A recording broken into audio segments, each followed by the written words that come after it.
massive wildfire exploded early Thursday morning, burning nearly 25,000 acres. The fire has forced new evacuations this morning. The fire moved up a ridgeline and then caught the Santa Ana winds perfectly. In the summer of 2008, nearly 2,000 lightning-sparked wildfires scorched over 1 million acres across California, destroying hundreds of structures and impacting the lives in the surrounding communities forever. I never thought it was going to happen to me. You know, you always figure it's the other guy that's going to get their house burned.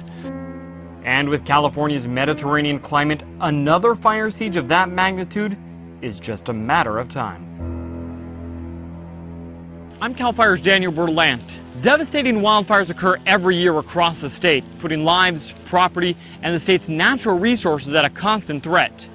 In California, wildfires aren't a question of if, but only a question of when. If you choose to live near a natural area of the state, you are at risk for wildfires, and it's your responsibility to prepare yourself, your family, and your home. And that preparation starts with 3 simple steps. Ready, set, go.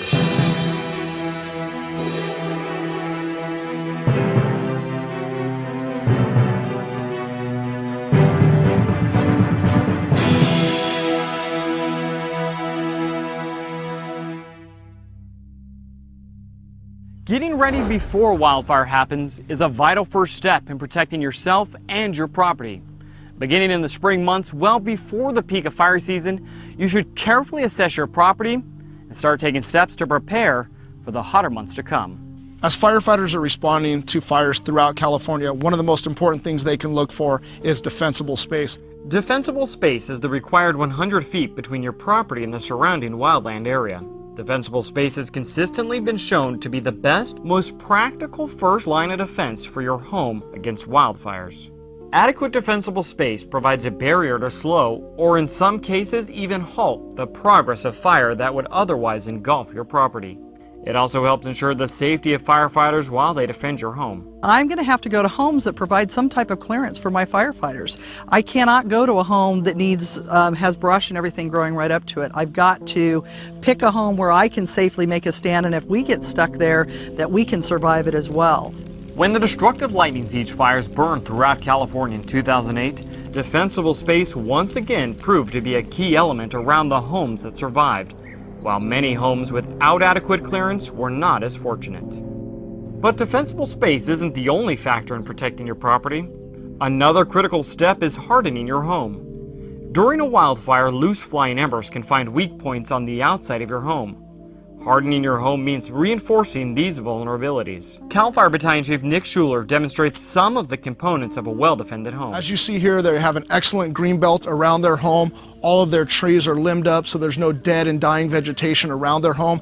And as you can see, as we walk along, all the leaf litter's been picked up, and we move straight into the fire-resistant construction. They have the stucco siding, they have the enclosed eaves, and the composite roof. All proactive steps that this homeowner's taken to reduce fire potential.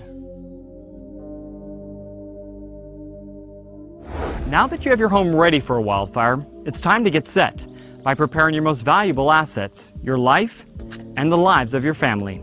You should start by creating a wildfire action plan. A wildfire action plan gives you and your family a chance to plan out and write down important information and special preparations that you'll need to take as a wildfire approaches. As part of your wildfire action plan, you want to sit down with your family and talk about things like escape routes, what roads are you going to take when you leave the house, and the other thing is where are you going to go. You want to have a meeting location. Your family's plan will be unique depending on your circumstances, so it's vital that you practice and update it regularly to keep everybody prepared. It's also important to plan which belongings in your house you'll need to take with you in case of evacuation if you have time. Prepare what you're going to take with you when you leave. There's nothing worse than packing up to leave and you realize you didn't take anything that you really wanted to. You took stuff that just was the first thing you saw. Wildfires can move quickly and can change direction into a surrounding community without warning. With the assurance that your home is now well defended and your family's wildfire action plan in place, when a wildfire approaches, you're now ready to go. During a wildfire, emergency personnel may not be able to warn everybody, so it's up to you to take the initiative to stay informed by listening to the TV or radio for announcements. If an evacuation is imminent, It's time to set your wildfire action plan into motion. Don't wait to be ordered to leave your residence. Just go, and go early. By leaving early, you give your family the best chance of surviving a wildfire. Follow the directions of fire and law enforcement, and if you feel threatened, you need to go ahead and get out of that home. We have a lot of systems in place to notify you of that, but you have to be willing to get out and get out early. Although wildfires can be unpredictable, destructive, and deadly, they're an undeniable part of California's wildland. Wildfire is coming, and it's the steps you take now that will ensure you, your family, and your home have a fighting chance when it happens. For more information on how to prepare for wildfires and for a wildfire action plan checklist, visit readyforwildfire.org.